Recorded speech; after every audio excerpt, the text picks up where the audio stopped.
Hey guys, we're back, and I'm just going to keep this one pretty short today. Today is actually kind of a continuation from yesterday in terms of the practice, talking about and leaning into the practice of surrender. And since yesterday was so long comparatively, I figured, you know what, I'm just going to be really short today. But so I don't know if you've noticed, but on Wednesdays I try to give like a challenge or some sort of exercise, if you will. Um, and that it's not, as the more I do this, the more sometimes it's proving difficult, to be honest. But I think there's something to be said about if there's a way that we can apply, because it moves us again from the very beginning up Bloom's taxonomy, helps us to apply what we're learning and not just let it come in our minds and then escape and have no bearing on our faithfulness to Jesus. So, like I said yesterday, with when it comes to control and the kingdom of control and the temptation to join that kingdom and surrender to that kingdom, or become a citizen of that kingdom rather than the kingdom of heaven, a discipline that would be good for us to practice is, in fact, surrender.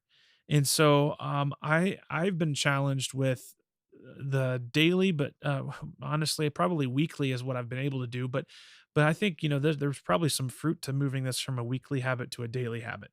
But here's the exercise I want you to try. I want you to take some time, whether that be today. It doesn't have to be today. This is just what I'm sharing with you today.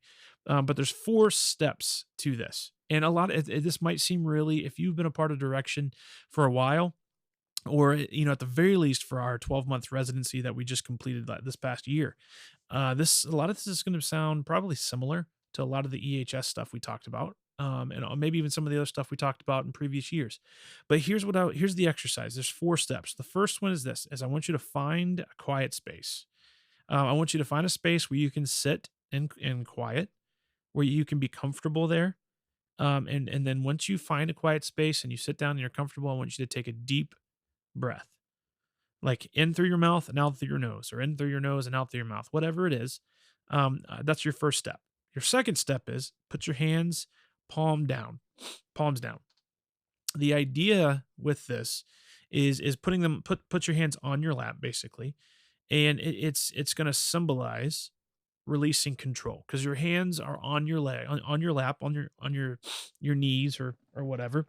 And as you're doing this, you can't grab anything to take control.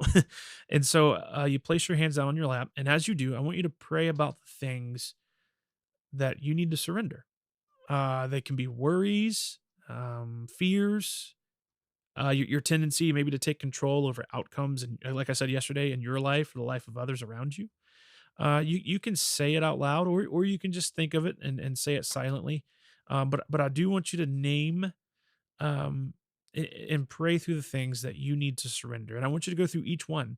And as you do so, imagine them floating out in front of you, and your hands are on your lap, so you can't take them back. You're just letting them go, and you're surrendering them. Imagine them dropping into God's hands as He sits across from you, maybe. So that's step 2. Step 3, or part 3, is then switch your hands to face up, so your palms are face up.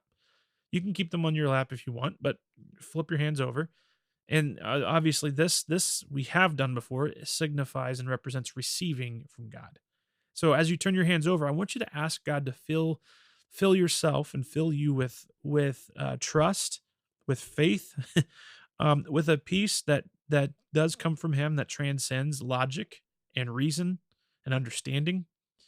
And I want you to ask for Him to fill you with a awareness of His presence, not just fill you with His presence, because He is present with you. And if you're a follower of Jesus and are a part of His kingdom, even though you struggle, or we all struggle with the temptations of all these other kingdoms, the Holy Spirit is in us, so His presence is with us. But we should be asking to receive a greater awareness of His presence, and then just take some time in that posture and receive whatever it is He wants to give, whether it's just rest, whether it's you feel or think through things that He brings to mind that increases your faith or gives you guidance on something that you've just prayed about. Whatever it is, just receive that.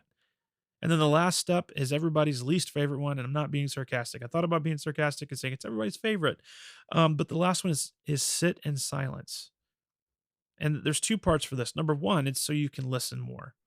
It's so you don't take just run off like, okay, thanks, God, this was good, and run off basically taking control of the situation and being in the pilot of your life at that point. So it's forcing you to slow down and hear and listen and be aware of what else he's doing. But two, it also allows you to rest in that moment.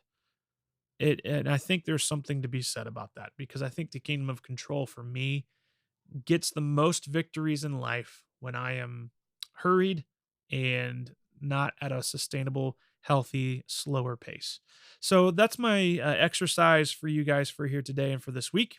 And I hope that you get a chance to try it. If not today, like I said, maybe sometime this week. And I really want to try to do this habit weekly. I encourage you to try that too. Maybe you can take up the mantle with me and try that. But maybe even working to a place at some point in our lives or in our walk where we can do it daily. Because again, the practice of surrender is definitely one that we could all do better with. So that's my encouragement and challenge for you and exercise for you today and for this week. And I'll be back tomorrow.